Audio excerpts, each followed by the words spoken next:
Welcome to Monza, everybody, for round number 4 of the 2020 International GTOpen. It's the place where we started all of this back in 2006, and 15 years later we come here for the 15th edition of the International GTOpen, and round number 4 officially kicking off the second half of the season. My name's Chris McCarthy. It's an absolute pleasure to be calling the action for you. As always, joining me in the commentary box will be Elliot Wood. That is a look of the start-finish line at Monza. I'm sure you all know what it looks like by now. Fantastic racing last time out at Red Bull Ring, and what that did was just prove to us how close this championship really is. In all 4 classes we have this weekend, only a handful of points separating our championship leaders. In the Pro class, we have just 8 points between the top 3. They're tied for the lead in Pro-Am. In Am, it's just 4 points. And in GT Cup Open, between the top 2 in the championship that are here this weekend, just 2 points between the top 2, 7 points between the top 3. It's going to be incredibly close racing out there. Qualifying proved that was a great qualifying session. It went right down to the wire, and snatching pole at the very last second was the Bentley of Yannick Mettler, and it's their first pole position. Team Lazarus, who are on home soil this weekend, couldn't have been a better weekend for them to get themselves on the front of the grid. And that is a look to the grid to the left of screen, the Bentley to the right, the Ferrari. So this is going to be your pole sitter then, Yannick Mettler. He left it right to the last minute, but Yannick Mettler at the very end, snatching the pole away from Vincent Abriel. Fantastic lap. As I said, it's the first time they've been on pole position. Their best result so far, 4th place. This is the man who's going to start alongside him, Vincent Abriel. Of course, racing for the AF Corsa team on home soil in that Ferrari. Will want to add to the wins he's had already this season, will Vincent Abriel. He's been on the top step a couple of times. Here we go now to Miguel Ramos. This is your championship leader overall, Miguel Ramos and Enrique Chavez. Ramos has won round this circuit, did so last year. We'll be hoping to get that Teo Martin Motorsport car back on the top row. And he's also the birthday boy, so let's see if he can celebrate with some champagne on the top step. Joe Osborne is going to start alongside him. He is the lead Pro-Am car. The 2 Optimum Motorsport cars once again going along very well, and they're doing well in the championship. Here is Ollie Milroy, who's looking to close the gap to the top 2. 4th in the championship, he and Brendan Irwin. Ollie Milroy, the pro in that team, will start the car from 5th place.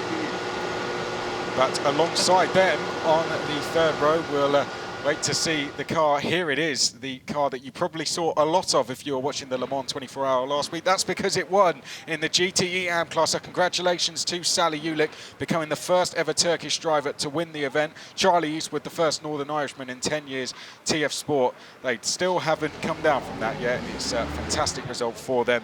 And here is the other Bentley, Stefano Coletti. Not the best of runs for him.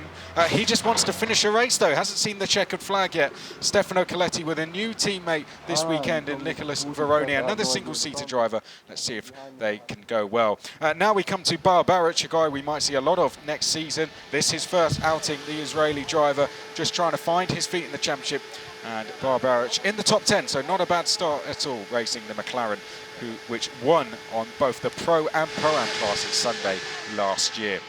This is your lead AM car. Racing with JP Motorsport this weekend is Jens Liebhauser, the Getsby team over at the Nürburgring. But it hasn't made a difference, has it? He's at the very head of the field. Jens Liebhauser wanted to get back on the top step. They've won plenty of races so far this season, 4 to be exact.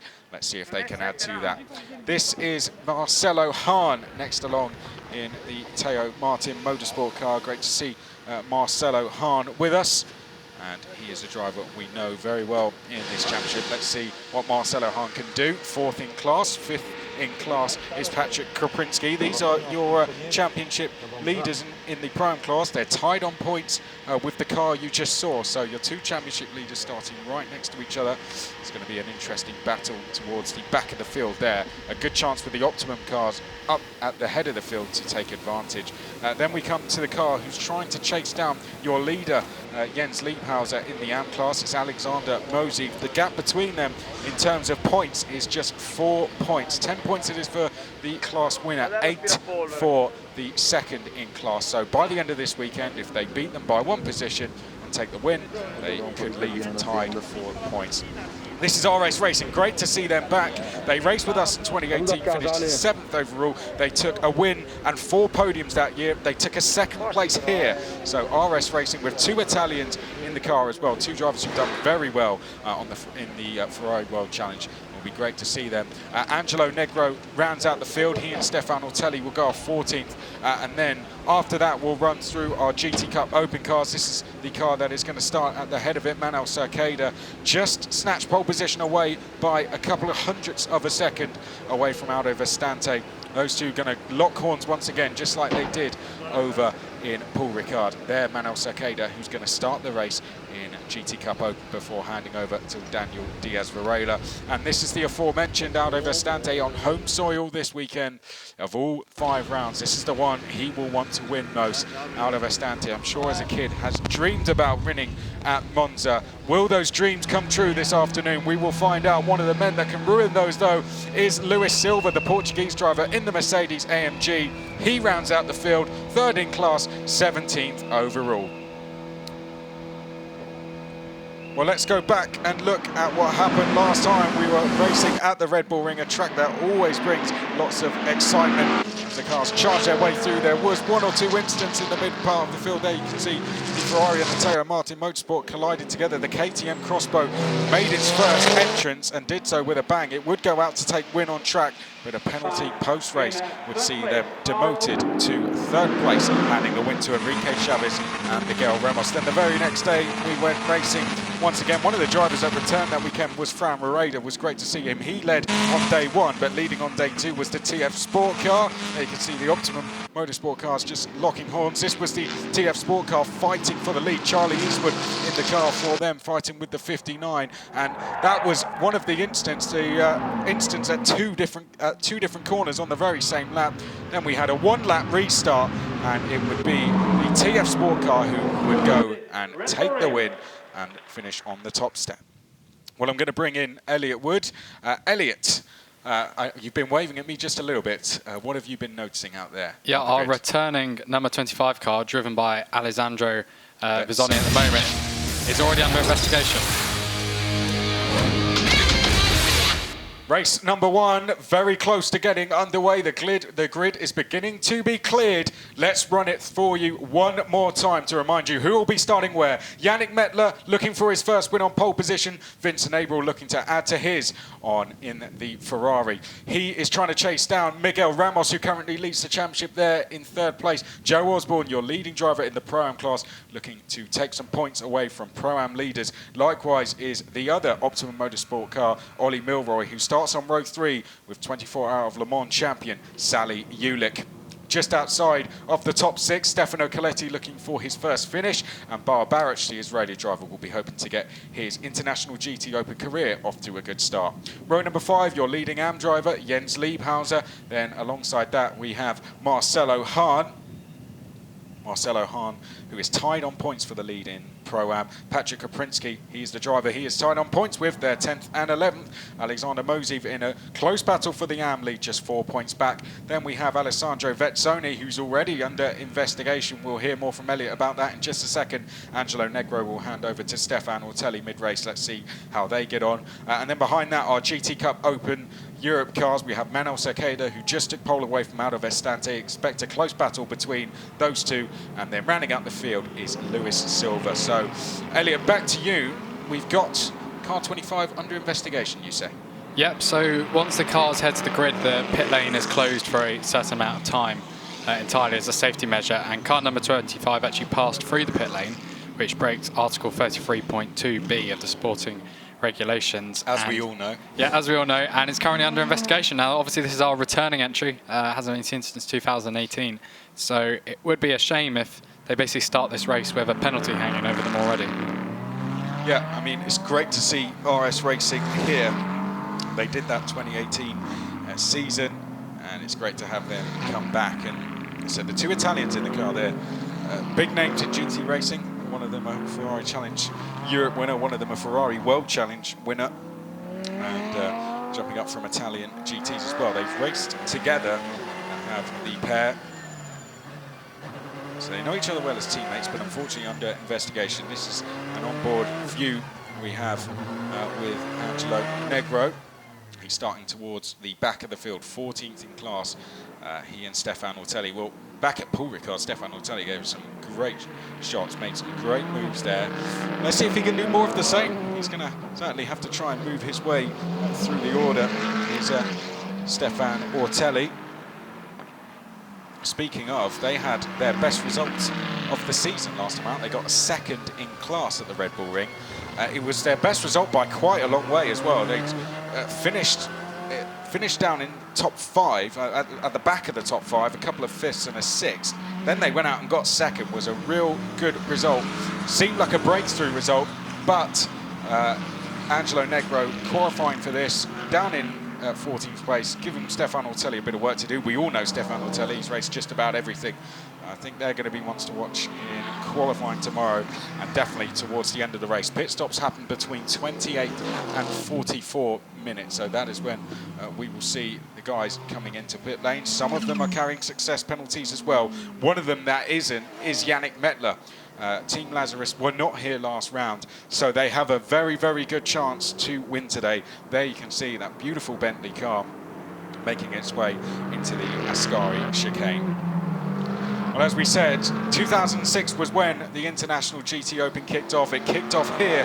Dodge Viper won on that day. Let's see which car can win 15 days later. The weather is certainly better than what we had that day. We were being told this morning that it wasn't exactly very good weather that day, but it hasn't been very good weather the last couple of days. But just in time for when we're going to go racing here in Italy, things have cleared up, and there you can see the grid now forming up. To the left of screen, that is going to be your pole sitter, Yannick Mettler, and to the right of screen will be Vincent Abreu. We're going to have onboard shots throughout.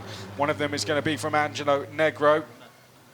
Nervous faces down in the pit lane as we come towards the last corner. 17 minutes on the clock, 2 races this weekend. This is the first of them. This one will be 17 minutes. 60 minutes will be tomorrow. They all have to do a mandatory pit stops. Those will start at around 28 minutes into the race. But 28 minutes, who's going to be coming into the pits first? Let's find out as they make their way up to the start-finish line to officially kick off the second half of the 2020 season. This round number 4, and it's going to be Team Lazarus, Yannick Mettler, who's going to lead us down to the first corner. It's a long run down there, and he gets his foot down, and it looks like Abreu's going to be challenging him down towards turn number 1. Miguel Ramos trying to get involved as well as we charge down towards the first corner. Side by side to the left of screen is Lazarus, to the right is the AF Corsa of Abreu going through the first couple of corners. You can see the red car there. It's Sally Ulick. Oh no, he's tagged one of the Teo Martin Motorsport cars. Just about gets going again, and I think everyone's through nice and safely, but Yannick Mettler out front has held on to the lead. Ahead of us is Stefano Coletti in the second of the Bentleys. Once again, as he's been doing all season, not making the best of starts, but a good start for the other Lazarus car, which leads into the first corner. I think it might be Optimum Motorsport who are actually in second. Joe Osborne making a tremendous start from the second row. He's up into second place. Abreu is then in third. Fourth place is Miguel Ramos. That was Sally Ulick being challenged by Marcelo Hahn. Marcelo Hahn is still going to be alongside as they make their way down towards the second Lesmo. In fact, it looks like that is Bar Barrich on his very first race. So Bar Barrich trying to get past Le Mans winner there as they now make their way downhill and up towards the Ascari chicane for the first start. I'm not going to say it's a clean start because it certainly wasn't, but everyone has got through and is still circulating as we come up to the second half of this lap. Your top 3 starting to escape slightly as they now go down towards Parabolica for the first time. In the back of picture, you can see the blue and white car of Mano Sakeda battling away there with Aldo Vestante for GT Cup Open Europe lead. Here, side by side, Sally Ulick there in the bright red Aston Martin is going to be passed, and Bar Barrich makes his way up into 6th place. So a great start there from Bar Barrich, but can he hold on as they now come out of the Parabolica? Slotting back into the toe there will be Sally Ulick, and Sally Ulick will certainly be challenging him again as they go down to the first chicane. Here we go, down to the first chicane now, this for the second time. Is Sally Ulick going to try and make a move? He pulls out of the slipstream. This at the top of your screen with the headlights on there. Sally Ulick, they'll come into picture now, and Sally Ulick is now just about, he's going to go wide under brakes, and it looks like, I think he might be behind for the time being. But, well, what a hectic start that was, Elliot, but we're all circulating. Yep, and I've been carefully looking to see if there's any rear wings that might have gone missing, and I think I might have been Stefano Coletti, who has kind of dropped to the back of the order. Not again. Yeah, there was a lot of debris going out the first chicane, and we can see it being kind of thrown up into the air as other drivers head over it, and I think that might as well be Coletti. He's entered the pits, so he has completed the lap, and most of the time he actually lost was in the first sector. I don't believe it. I mean, what does this man have to do to finish a race? It might be the front splitter, actually. It does look a bit mangled on the front. Yeah, so it was Coletti's car. Front right. You see the front right there. Yeah, that doesn't look like that Bentley. So yeah, that's going to take some work. And once again, Stefano Coletti in danger of not finishing a race. I cannot believe this. And they've got all their lights on, all the cars up front. But I can absolutely guarantee you that it is, you know, bright sunshine here in Monza. Yeah, you know, it is sunny out there, as you can see. Right, let's take a replay of the start. So here, side by side, we can see Abriel and Yannick Mettler, and then in that green, predominantly green car, that's Joe Osborne making his way through. A bit of traffic causes a bit of a collision, but everyone gets away nice and safely, except for Stefano Coletti, who picked up some damage. So here we see it in the bright red. Sally Ulick nowhere to go, and goes into the side of the Teo Martin Motorsport car. Behind that, there is a bit of a queue, but we get through nice and safely. So here you're going to see everyone now starts to queue up, things slowing up, and there is the contact just ahead. But Angelo Negro, he got through just fine. And at that stage, we couldn't tell if Stefano Coletti had picked up his damage already, but certainly by the time he got to the last corner, he was almost struggling to see where he was going. And I wouldn't have been surprised, and this is nothing against Stefano Coletti, but with the luck he's had, I wouldn't have been surprised. You know, that pit crew was probably almost expecting something to go wrong, because every race so far, something's gone wrong for them. Now, car 88 must give back the position. That just come up on screen, and Patrick Koprinski has given the position back to Alexander Mosiv. Let's do a full run through. That's your leader in shot. The black Bentley making its way through in the green and black McLaren. There's the fight for second. This a little bit further back. This is the number 7 of Ollie Milroy. Now going through the field, we've got Yannick Mettler leading. Then it's Joe Osborne leading Pro-Am class. Then Abriel, Ramos, Ollie Milroy, Bar Barrett, Sally Ulick, Marcelo Hahn, Lee Powser, Alexander Mosiv is now 10th because Patrick Koprinski has given that place back. Then it's Angelo Negro, Vexoni, Cercada leading GT Cup Open Europe for Stante Silva, and Coletti's in pit lane. Yeah, and given it's Bar Barrick's first appearance in this series, he's doing pretty well. He set the fastest first sector of anyone, done a pretty decent sector 2 as well. He's currently 6th in order, and we're going to see him in the picture now. So it's a good start to this race, I think. We've obviously had Coletti, almost I'd say the only predictable thing about GTOpen in 2020 is Stefano Coletti having a not exactly thrilling start to a race. But apart from that, it's pretty close action in front. 1.9 second lead for Yannick Mettler right now after 3 laps. But there's around kind of 0.7 seconds between most of the cars after that, and I think we calculated earlier for one of the other races around 0.6 seconds because you kind of slipstream gap. So maybe some of the gaps have already opened up, but as we've seen in all these GTOpen races, it all closes up again at some point.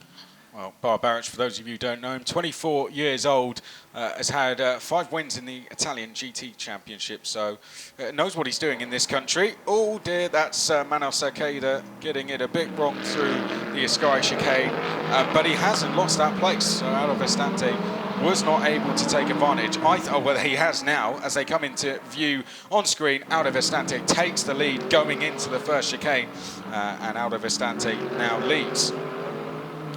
Gaps-wise, Yannick Mettler has got himself a gap of 2 seconds. This is the battle, though. This is going to go all the way to the wire. It certainly could do. Aldo Vestante now defending. Manuel Cercada taking a wider line. He'll close that gap going up to Lesmo 1.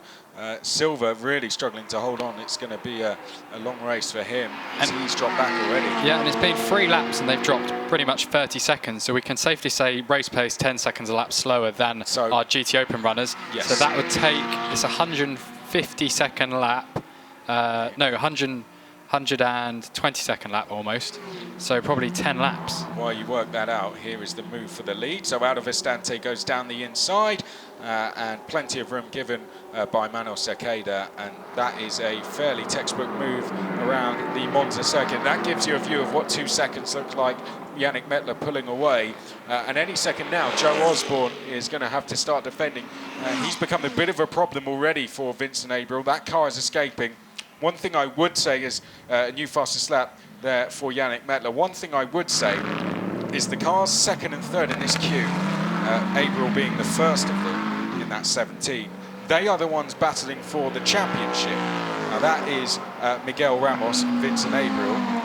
They are split by just 7 points. Now, first gets 15 points, second 12, third 10, and fourth 8. So they're only split by 2 points. So that gap will close very quickly. It didn't take me a long time to work it out, but it will close to 5 points. Really, I'd say if Averill can get Joe Osborne between himself and Ramos, then that is, I think, the thing that they will be looking to do in this race. And as we have seen in previous races, once you get a car that probably isn't going to play ball, and it's between 2 cars that are racing for class position, you know, they're not just going to concede to you because you're in a different battle to them. Oh yeah, no, there's no way. I mean, Joe Osborne, very quick driver, he's going to want to be getting overall very good results. So they've already had some pretty impressive results this season. As Joe Osborne in that Optimum Motorsport car, as they now make their way down towards Ascari. Looking a little bit further back, this is Jens Liebhauser in the JP Motorsport car. Has a gap of 5 seconds over Alexander Mosiv in that second car in AM class. But this is your battle for second place, being led in the green and black there by Joe Osborne, Vincent Averill in third place, and then behind that Miguel Ramos and Averill very close, but just can't seem to force Osborne into a mistake, can't seem to get close enough to make a lunge down the inside. And Patrick Krupinski has been asked to give away another position, I believe. Car 88 to give position to 48. That is Angelo But Nicaro. he's 3 seconds back. I mean, he was never ahead of him, was he? I don't think he was, no, because he was actually ahead of Moiseev, who's the AM class runner, earlier in the race. But he's cut at turn 4, which is the second chicane. So there is a route round, isn't there? That second chicane. He just made up 3 seconds. He was just sitting 1 second ahead of him and made up a free. Yannick Mettler's going faster each lap. Currently as fast lap. And we're watching a battle between 2 of the Mercedes at the moment, which is obviously the AM class lead battle and Patrick Krupinski, and we'll get a notification now for car 88 to give back position. I don't think he can do it here, but no. You better get it done quickly, because obviously you don't you don't act on these messages quick enough, you do get penalised. No, yeah, so this is Mosiv and Kaprinski, and that's Kaprinski the second in that gold and black Mercedes. That's the car that needs to basically drop back from Mosiv in the green and white Mercedes, needs to drop back and give the place back to Negro, who, if you look to the top of your screen, is there. So there's where Negro is, and he is fighting with Vetsoni, who is new into this race. And up in the top of the screen, you can see just swapping positions coming into Ascari there. Nice move that made. That's Vetsoni going past Negro. Great move that from Vetsoni in the number 25. Brilliant move under brakes. And Vetsoni, that's for 12th place, but nice driving. But this is going to be very frustrating here for Mosiv, because he's got Kaprinski battling with him. He actually needs to give the place back behind, but he's clearly ignoring that, and Kaprinski has gone through to 10th place for what I can only see will be a short run time there, because Kaprinski needs to give this place back. But nevertheless, we'll call it as we see it. They're side by side coming down towards turn 1. Mosiv to the right of picture on the outside, Kaprinski on the inside, and this is really not what Mosiv needs, because he shouldn't be being held up here, but Kaprinski goes through and takes the place. I think this happened last year, and the outcome was the same thing. You know, he tried to pull away, overtake other cars. He successfully did that, and then the stewards after the race kind of reviewed everything, looked at the pace, and gone, could they have realistically given that back, that position? Right, and they still gave them penalty. That was their final decision. So I expect the same this year. And obviously in GTOpen, you know, you have the driver swaps. They could be brought back together. Anyway, here's a replay of 2 of the Ferraris going against each other. That's Vetsoni. Yeah, Vetsoni. And the number 20. That's Negro. So this is on board with Negro. That's the move made. And very, very well controlled by Vezzoni. Nothing Negro could do there. And gave himself a gap so he wasn't under pressure going into Parabolica. This is your battle for second we return to. That's fourth place and championship leader Miguel Ramos in the 59.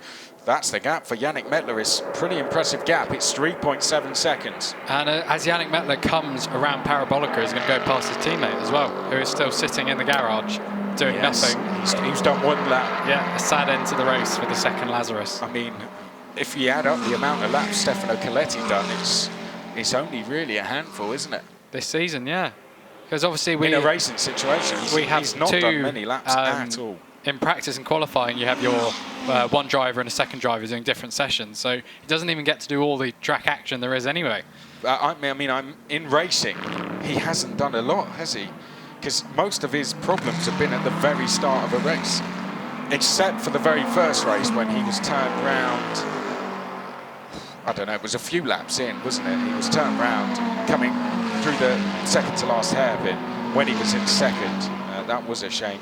But other than that, it seems to have been, you know, you qualify in the mid-pack, you're in danger of being in an instant, and Stefano Coletti is currently driving around with a target on his back, and everyone's just, you know, finding their way to make contact with him, or he's making contact with someone else. We can't blame it all on everyone else. And the stewards have already made a decision on the Patrick Kapinski, Alexander Moiseev and Angelo Negro incident of sorts, which was a 5-second time penalty for Patrick Kapinski, because he's already overtaken another car when he should have been handing back a position.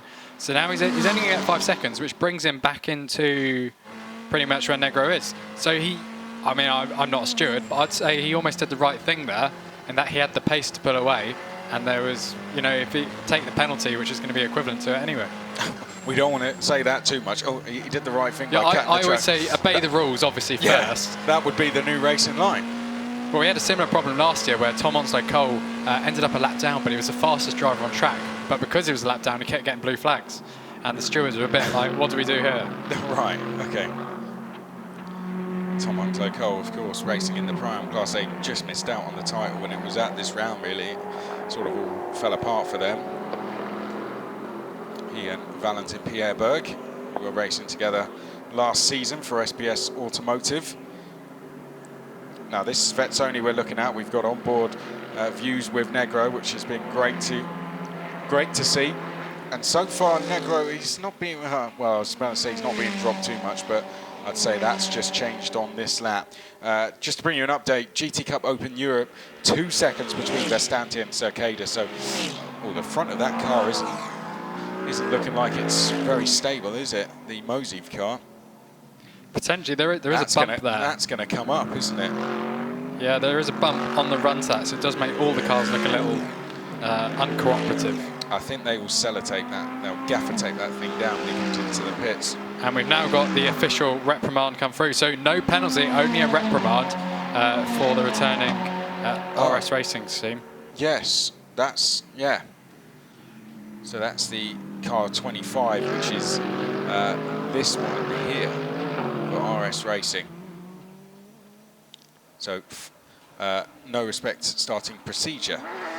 Well, that was what we said. That basically happened all pre-race, didn't it? Yeah, and we're now looking at the GT Cup Open Europe lead, which would normally be in a completely separate race to this, but we're now seeing it instead 1 minute behind the leaders, and it is very close between Aldo Festante in the Omba Racing Porsche and Manuel Cicada in the Audi. We've spoken many times about kind of the strengths of these two cars. I think at Monza, the Porsche would probably have the advantage. Well, yeah, yes, I'd say so. I'd say it should go pretty well around here. That's why we're seeing the Bentley leading, because it's, I mean, Yannick Mettler driving very well, but if they've got a chance to win, this is going to be one of them, isn't it? Around Monza, it's a very quick car. And with no success ballast, they've already got 4-second lead, and they're going to have a shorter pit stop than their opposition. Yeah, so handicaps do get awarded to the drivers. It's a minimum pit stop time, and handicaps are added on once you get good results, once you take wins, top 3 finishes essentially. This though, let's return to this battle. This is Aldo Vestante. The gap is coming down. It came down by 4/10 last time. That is what we saw on Manuel Cercada. and it's starting to come down a little bit more as we return. This is the number 25 of that zone. And Vincent Abreu in third place as well. He's now only half a second behind Joe Osborne. Miguel Ramos isn't making progress in fourth place behind. He's kind of setting a steady pace around 3 or 4 tenths slower than the cars in front, and has dropped 1.2 seconds already in these first 9 laps of the race. And we're kind of seeing on screen right now the whole AM class battle play out, and we're going to see a replay of number 57, which is Barbaric, obviously in his first race, going through the first chicane, taking quite a lot of curb on the first part, but not much on the second, and going through. Now this McLaren, Teo Martin had a bit of a dramatic Monza last year, and they've avoided all that drama this time round, but they're not currently at the front of the field, which is obviously be their aim. We're seeing the first of the McLarens, Joe Osborne, which is actually a Pro-Am entry, just holding off Vincent Abreu now. So Abreu's closed in 4 tenths, I think, on this lap. Closing in, so that we had a look at the Optimum Motorsport team there. Joe Osborne doing a very good job. As much as there's long straights around here, if you can keep getting that gap out of the chicanes, you know, through the Lesmos, out of Ascari, then you'll have just enough each time to hold on. And Joe Osborne has just a little bit more than that so far. And you can just see how close they are in terms of time. So lap 9, which was a couple of laps ago, 2 tenths closed in. But other than that, they have been absolutely tied for times. Last time round, they did a 1:48.4, 1:48.3 respectively for Osborne and Abreu, and Yannick Mettler did exactly the same time, 1:48.3. Yeah, it does look like the Ferrari's losing ground on a straight line here, and it's the Bentley and the McLarens, which are, you know, pretty beastly looking cars. They're pretty large, and they are pulling away at the moment on the straights. But on the brakes, the Ferrari does look stronger. Obviously, Vincent Abreu, quite experienced driver as well. It's doing a good job there. Further down, the GT Cup Open battle has got closer again. Personal best on our front two, Festante and Cicada, 1.5 seconds apart. They're not going to be approached by our GT Open leaders yet, but I think Louis Silva in third place could do within the next few laps. Now someone's had an off, haven't they, out of Lesmo 2 there. Brought some gravel back with them as a bit of a gift for everyone else. There's also some late blossom, I think, on quite a lot of the trees going around the circuit. When the wind picks up, it pulls a lot of... that was the last thing I expected you to say, I have to say. Would you call it debris or just leaves? If we're going racing terminology. Debris from the trees. I don't know. Blowing it onto the track. Well, someone was telling me on their drive here from the airport, they had a tree across the motorway, and everyone just had to stop and wait for it to get cleared off. Anyway, completely irrelevant. Here's how that gravel was brought on. And Joe Osborne, it was just a little bit of an off, nothing really too bad. That was, I think, on the last lap, and he lost 2 tenths out of it, so didn't really do too much damage to Joe Osborne. This is the number 7 of Ollie Milroy, so this is the second of the Optimum Motorsport cars. The two have, well, the Optimum Motorsport cars, they've been very quick, haven't they? But the only thing that's stopped them from being in the fight for the lead of the championship is the instance that they've had. One of those being at Paul Ricard, which we remember when the 2 AM drivers were out there and found each other. But championship-wise, we're tied between Christian Klein, Patrick Kaprinsky, and Marcelo Hahn, the 2 teams. Optimum are basically tied for points, Nick Moss and the Nick Moss car, and then Ollie Milroy, Brendan Irib car by 1 point, but they are 13 points back from Christian Klein and Patrick Kaprinsky. Really, they could do with starting to close that gap, and currently they would do that with this result. If Joe Osborne brings that car home in the lead in Pro-Am class, he takes 10 points, and Patrick Kaprinsky is 4th in class.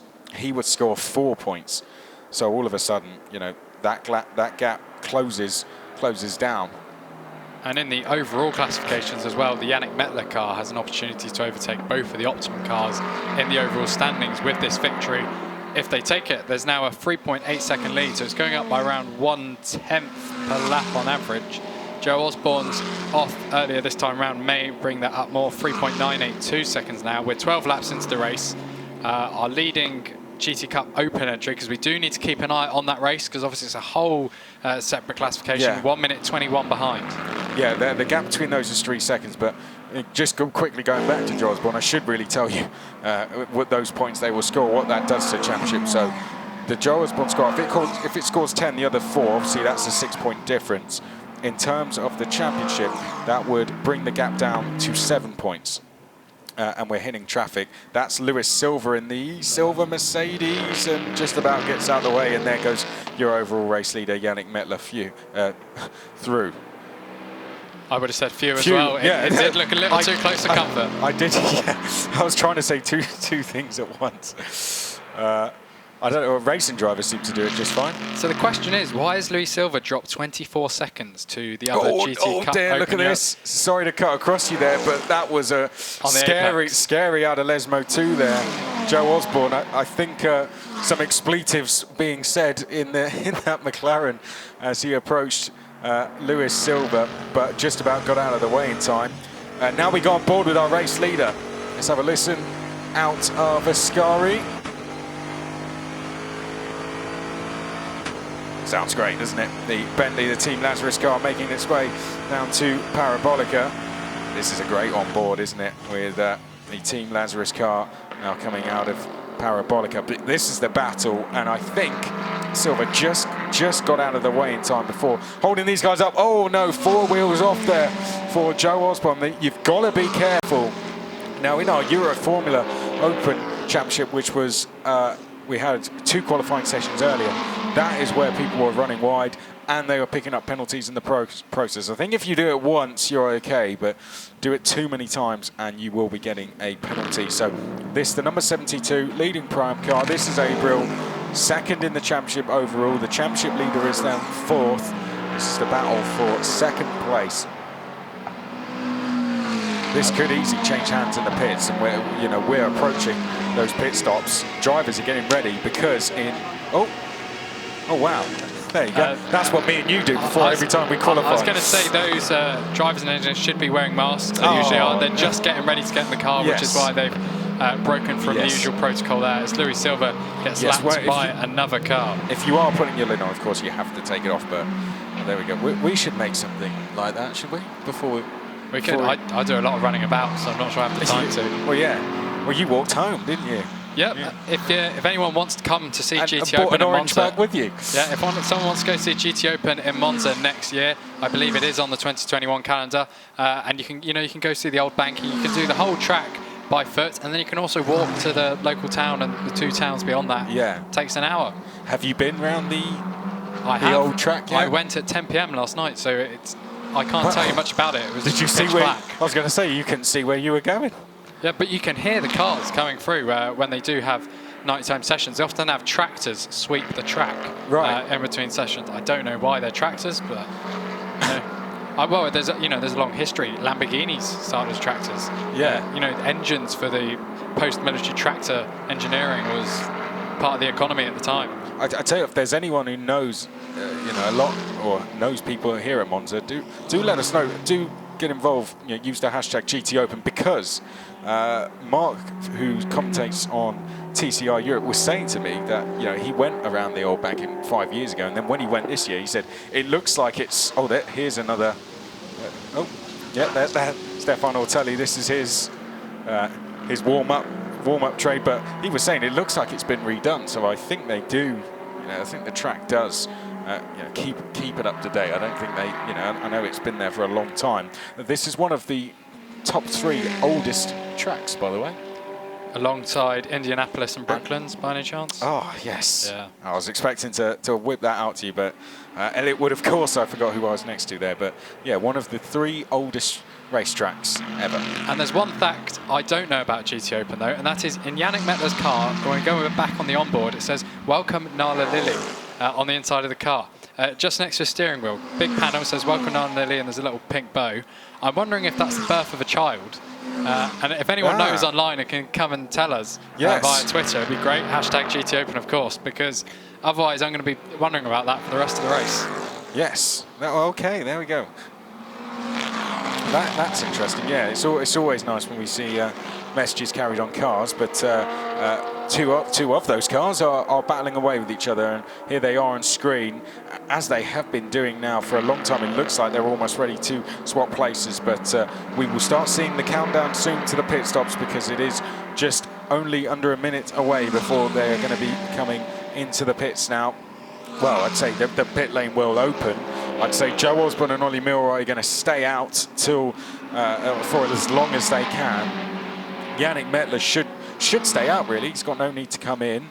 This is one of the Ferraris. Oh, yeah, that might have hurt. That's Angelo Negro, who I think made his decision too late to go across the bumps there. Oh, and didn't miss the second one either. It's good onboard there. It shows you the approach speed of that corner. Because obviously the first chicane, you're coming at very high speed, but that second one, you're coming at lower speed, but you're actually accelerating into the corner as late as possible. Great onboards. Loving those. They're going to be great to watch throughout the weekend. This is Aldo Vestante coming out of Lesmo 2. Just about dodging the gravel. Manos Arcada likewise. But pit lane is now open. These two, by the way, are split by 2 points in the championship. This is your effective battle for the lead in the championship, with Nicky Luttweiler not being able to be here after a crash at the Le Mans support race last week. So isn't able to get things ready in time. So, well, we hope he's okay as well. But Aldo Vestante and Manuel Cerqueda battling away with each other. 2 points between them, and it's 2 points difference in terms of the gaps. In terms of point, in fact, no, sorry, it's a 3 point difference for 15 and 12 for second. So, with the result as it is, the gap between the two would increase. And this times very nicely with the driver window opening now, because these two cars are acting as traffic for the Dyco Team Lazarus driver, which says welcome Nala Lilly. Welcome Nala Lilly. Let's welcome them. Welcome. But our two GT Cup Open drivers, so Dyco Lazarus has pitted. The others are going to come into traffic on the next lap. Will be blue flags. Inevitably going to lose time though, so they'll fall further back from the Bentley. And they also have success penalties as well to serve in this pit stop. We see a handicap of 75 seconds for Dyco Team Lazarus. Basically nothing, isn't it? So. And if you've been watching GTOpen earlier this year and seen, when it was previously 65 seconds, that's because Monza's a shorter track. You have to use different handicap length depending on basically, how impactful a pit stop is in comparison to the circuit length. Sally Ulick in straight away. Charlie Eastwood will take over. Charlie Eastwood did a great job at Red Bull Ring. He was fighting for the lead there, and eventually they would go on to take their second win of the season. Now, you'd say Vincent Abreu, I think, would want to come in, wouldn't he? This is Marcelo Hahn into the pits. Alan Coder will jump out. Alan Coder pairing up with him once again. For the first time since the first round, I believe. This is Christian Klein's about to jump in. But Abreu was actually at the peak of his tyres right now. He's just at personal best first sector. He's right behind Joe Osborne, who does have a car stuck in front of him. So this could be actually his only opportunity to get past that McLaren before he pits. This is Daniele Di Amato. And the number 26 Dyco Team Lazarus car is already out of the pits. As we go back to the battle, there's our GT Cup Open Europe leader, Aldo Festante, with the Joe Osborne McLaren, which is leading the race overall, and Vincent Abreu right behind. I don't think he's going to go for a move at Parabolica. Whether they're going to go into the pits, though, is another matter. We're going to have to see how far ahead Festante is. Sometimes teams will wait and go, if he comes in, stay out, and vice versa. So Elliot's attempting to look, but don't worry, Elliot is on screen, and neither of them have come in. Yep, so they stay as they are. And one of the Thierry Martin McLarens has come out the pits just next to them. Comes out behind those, so that's traffic already cleared. Yeah. Now this is where it gets. You can see Abreu there just filling the mirrors. This is basically your battle for the lead overall at the moment, because pit stops are currently being done. Who will this probably benefit? Charlie Eastwood. He's just taken over the TF Sport Aston Martin. Clear track ahead of him by some margin. And obviously he's not being held up by GT Cup Open Europe drivers right now. No, is he? Yes, he is. Yes, sorry, I thought they were both 14 seconds back, but yes, so he's got 14 seconds of clear track ahead of him. Now this is the Negro Vetsoni battle.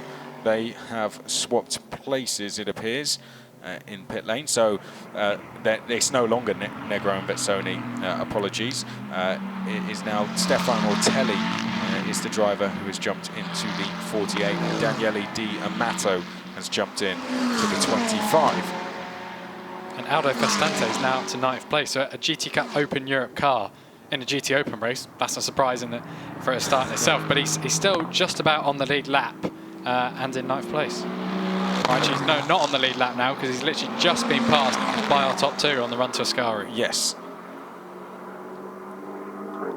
But those two still fairly close together. But here we go. This is your battle. It's for effectively second. Officially on this lap, it's for the lead. Who's going to come in first? Is it going to be Joe Osborne or is it going to be Abriel? I think Abriel would want to do one more lap. Joe Osborne will go to the end. I can tell you that. He'll stay up. He's the pro in a Pro-Am team, so they will want to keep him out on track as long as possible. Abriel will probably know that, so what does he do? Does he try and come in a bit early, or does he wait and have the fight in the pit stops? And also Abriel knows that the driver he's handing over to is also a pro, whereas Joe Osborne isn't, so they're likely to be the faster car after the pit stops rather than McLaren. We have the GT Cup Open Europe leader Aldo Festante pitting. That now promotes Manuel Cicada to the lead, just as Luis Silva, who is 3rd in that class, comes out of the pits. So he's actually going to be in the path of no one at the moment. So Luis Silva isn't going to cause any issues to any GTOpen drivers. Watching the number 44 pit right now, that's Florian Scholz, the AM class leader. He might drop behind Alexei Nezov. Yeah, Alexander Mosey and Alexei Nezov swapping over. They've also completed a stop, so really we're only waiting for 5 cars. Manuel Cicada will hand over to Daniel Diaz Varela. Bar Barrich will also come in and make a stop as well. This is his first race. Great to see him out on track. He's got to yet to do a stop. He's going to hand over to Christian Hahn. Out of the Ascari chicane, so this is the continuing battle between Abriel and Osborne. Down towards the final corner they go, and it seems to just be getting a little bit closer on every single lap, doesn't it, as they come around the final corner. Abriel versus Osborne, 2 different classes, but Joe Osborne will want to fight for that overall win, no doubt. Down the start-finish straight, Abriel once again just not going to be close enough. We've got a new fastest lap from Enrique Chavez. Enrique Chavez has just jumped in, having been handed the car over by Miguel Ramos. They are championship leaders. They've just gone past Florian Scholz.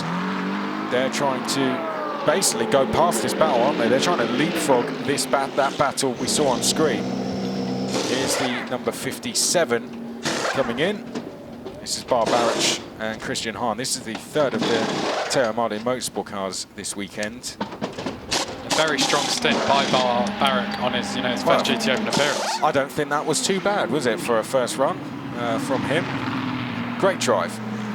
Ferrari there getting very kind of trying to get in both mirrors to tell the McLaren that he wants to get past if there is any room to. You rarely make an overtake at the Lesmos unless you're probably Fernando Alonso. And they're going to go on the run down to Ascari now. They've still got, I believe, is that TF Sport Aston Martin in front of them? Yes, it is. That's Charlie Eastwood in that car. And he has, so he has pitted, and these 2 cars haven't. So we'd expect them to come out around 10 seconds ahead of that car on the next lap. And Christian Haas, first time we've seen him since the 2nd round. Great to have him back. He was alongside Marcelo on that occasion as they come down to the final corner. Manuel Cicada's just been overtaken by 2 cars on track, so he's now down to 12th. Hasn't pitted yet, no, I believe. No, that is the Festante has pitted. Your leader in GT Cup Open is in. So gaps are very close there. So he's just been overtaken by 2 of the pro GTOpen drivers. Down to the first chicane. We're over halfway through, so let's we'll wait till they've all come in actually till we do a recap. But we are into the 2nd half of this race now, into the 2nd half of the championship as well. And on track, this is the 2nd place driver, Vincent Abriel. Now, what's the gap back to Ollie Milroy. It's 5 seconds. Here is 1, 2, 3 in terms of positions altogether in shot. I'd say Ollie Milroy is closing in. Let's have a look. Not on the last lap, but he isn't far away, is he, Ollie Milroy? We've not mentioned him at all, really. And I think he has deserved a little bit more credit, but he is just behind Abril, who is in your picture. Milroy at the top of your picture in the blue Optimum Motorsport McLaren car is keeping these guys honest. Yeah, there's no doubt about that. I think Milroy was actually behind the Miguel Ramos Henrique Chavez car, which was why he dropped 5 seconds to this gap and then to this battle, and then it's kind of remained at around 5 seconds ever since. Currently at 6.1 seconds. So on the most recent lap, Fabrizio Crestani in the Dyco Team Lazarus car has just set that car's personal best lap, and it is still ahead of Henrique Chavez by 14 seconds almost. Daniele Diamato coming up with a bit of a bang there, straight over the curb. It says Ollie Milroy is slower than these guys on this lap, but it looks like he's closing in. And neither of those cars have taken to the pits again. We've now got less than 4 minutes left of the driver changing window, so that is 2 laps. 2 laps they can kind of eke this out to. 0.65 seconds between our top 2 cars, pretty much same gap all the race. I believe that is one of the Teo Martin McLarens. That's one of the Teo Martin cars, isn't it? Yeah, so that is currently... Well, that was really confusing me for a second. Lap down, Alan Coder, so taken over from Hart. And Eastwood, so we now know there's a gap of at least kind of 10 seconds between that car and Eastwood. And they were battling for position. Yes, Ollie Milroy's, we might just about see him in the top of the picture. Wait for it. There he is. And he is 5 seconds back, 6 seconds back now. So dropping back even further. Oh, that's Coder just running a little bit wide. We are, let's see, in terms of pit stops finishing, we're getting a little bit close to that. Yeah, it's only our top 3, so Osborne, Abreu and Ollie Milroy, and the GT Cup Open Europe race leader, Manuel Cicada, who still hasn't pitted, but is dropping around kind of 4 seconds per lap to his class rivals. Here's Louis Pret getting ready to go out on track, trying to add to the 2 wins they've had so far this season. One of those being at Hungaroring, one of those being at Paul Ricard. They took wins in race 2 at both events there, and race 2 at Red Bull Ring, they took a 2nd place. So they go well on Sundays.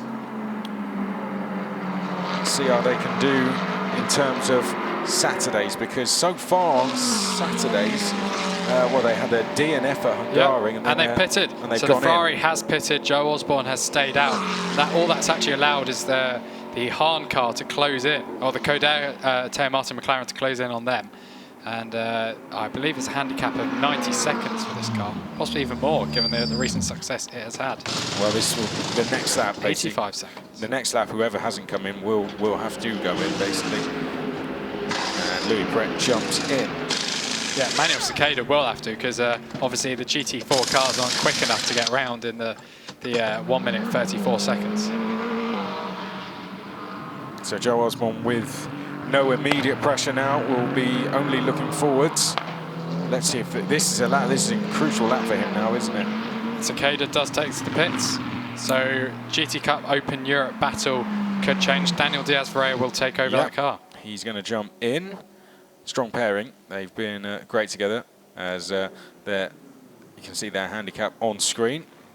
Now, I think that's because the length of a GT Cup Open Europe race is different to a GT Open race. So they're kind of making up for that by changing the handicap penalty system for that. And obviously, Aldo Festante, when he did his pit stop, he jumped out the car, ran around it twice in a circle, and then jumped back in because he didn't have anyone to hand over to, and he couldn't think of anything better to do during that time. That's the standard thing, though, isn't it?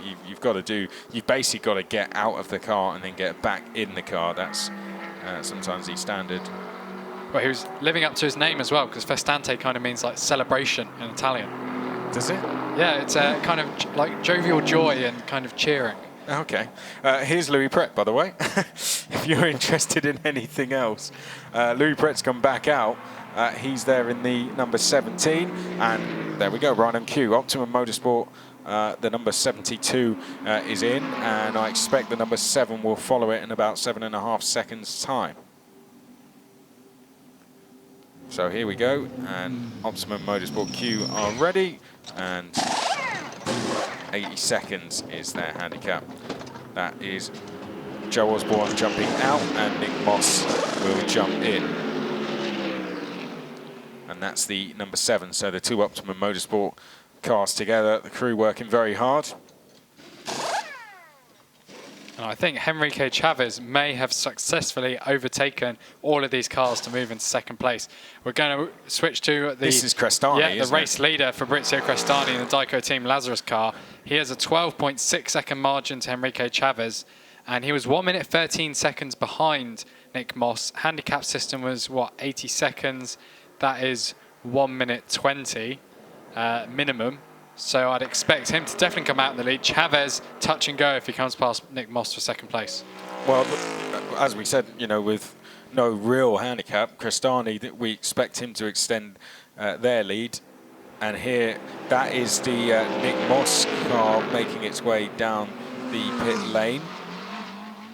And any second now to left screen, there comes the first of the Optimum Motorsport cars.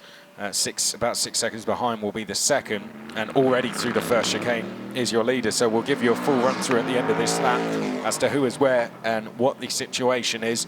There is Enrique Chavez to the right of picture, so they're coming through it together here. This is going to be your battle for second place. Yeah, and they've got, well, it's not Luis Silva anymore, it's Antonio Coimbra in the GT Cup Open Europe. That's the number 7 though, isn't it? So Brendan Irib, that is in third. And then that's Enrique Chavez in fourth. Enrique Chavez now will want to clear Brendan Irib if he can. And this is basically battle for third overall in picture. Brendan Irib, who has been given that number 7 car by Ollie Milroy, batting away with Enrique Chavez, who leads the championship in International GT Open round. Lesmo 1 they come. They've got traffic approaching in the form of Luis Silva through Lesmo 2. Enrique Chavez will want to clear both of these cars as quickly as possible. And just as Aldo Festante does take the lead of GT Cup Open Europe. So Brendan Irib's going to get successfully past the number 60 Mercedes. Is there enough room to, you can see kicking up grass there as he goes past. Enrique Chavez has as well. Right, here we go. So they're both through, but this still is your battle for third place. Luis Silva is in the GT Cup Open Europe class. That's Antonio Coimbra, sorry, he's jumped in for Luis Silva. As we come down to Parabolica, and on the right-hand side of the track there, you can see Enrique Chavez looking both directions. He's now on the right-hand side of your picture, looking to the outside of Parabolica. Brendan Irib defending. Enrique Chavez should be able to get the switch back, and before they're even out of the corner, that is a change for a third with Enrique Chavez going through. Yeah, a great bit of kind of being patient there from Enrique Chavez. Didn't make a dive, he just kind of waited for the door to open itself. But the side draft has done its job, potentially, for Brendan Irib. Could he go later on the brakes into turn 1 and reclaim the position? No, he hasn't. Enrique Chavez is in third now, but 14 seconds down on the lead. That's an official change for third place. Right, let's do a run through then. We are well into the second half of this race. 70 minutes on the clock at the start of it. 24.5 minutes on the clock now. All the pit stops are completed. So Fabrizio Crestani, he leads by 10 seconds over Nick Moss, who has just jumped in that number 72 from Joe Osborne. This battle on your screen is your battle for third place. That is fourth, you see in the number 7. So Enrique Chavez, your championship leader, now trying to chase down Nick Moss. He sits 4 seconds behind. Brendan Irib fourth. Then we have Louis Pret. They were struggling with a handicap in the pit stop, so they've fallen back from this. They are now 6 seconds back. Christian Hahn, having just jumped in the car from Bar Barrage, is 6th. He is 5 seconds back. And then behind that is Charlie Eastwood. Will come back because this looks like Daniel Diaz Varela leaving the pit lane. And to the right of screen, that's Aldo Vestante going through. So that was the change of lead in GT Cup Open Europe. Now, where did we get to? Charlie Eastwood is 7th. He's within 5 seconds of Christian Hahn. Alan Coder is third in Pro-Am in 8th. Alexei Nezov leads the AM class. Christian Kleen is right behind him, so battle for 9th overall, and he splits the two. So Florian Schultz is only 3/10 behind Christian Klein, so a real good battle going on there for 9th overall, but we have our 2 leaders in AM, the 2 championship leaders, split by your Pro-Am championship leader, Christian Klein. Then 12th place is Stefan Ortelli. He is 14 seconds back from that. Then it's Daniele Diamato.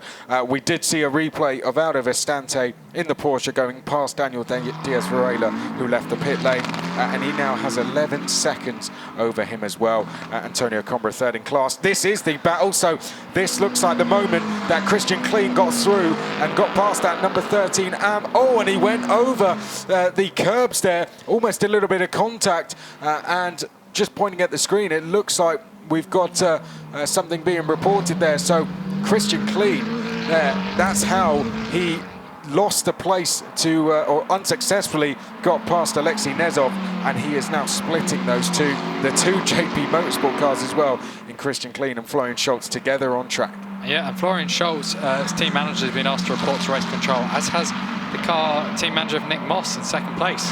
Now, usually when we see this in GTOpen, it tends to be for the pit stop sequence, and they're investigating that. So I suspect, although we don't have the information at hand right now, that is what they'll be investigating. Maybe. Probably more likely to be too short than too long. Yeah. Well, you got what I was saying. They weren't in long enough, basically. We see Crestani complete the 26th lap of the race with 22 minutes to go. 13.6 second lead. I think this race is pretty much won for Dyco Team Lazarus, which is great news for them because they've had a pretty tricky start to the season. It really would. This would be a really, really good result. The Bentley car, which has never had a full season in this championship, they're effectively not going to have one here because they missed the last round. But this is, this is going to be the first real campaign of it, and I believe this would be the first win for Bentley in this championship as well, which would be a fantastic result. And Fabrizio Crestani would be the one to bring it to the flag after a brilliant stint from Yannick Mettler. And sadly, though, as one of them leads, the other one is in the pit lane, having only done 1 lap. And Stefano Coletti, his misfortunes continue now. Look how quickly Enrique Chavez has caught Nick Moss. He was 4 seconds behind Nick Moss on the last lap. He's closed that gap in incredibly fast. And Enrique Chavez is now right on the tail of Nick Moss as we come into the Lesmo sequence.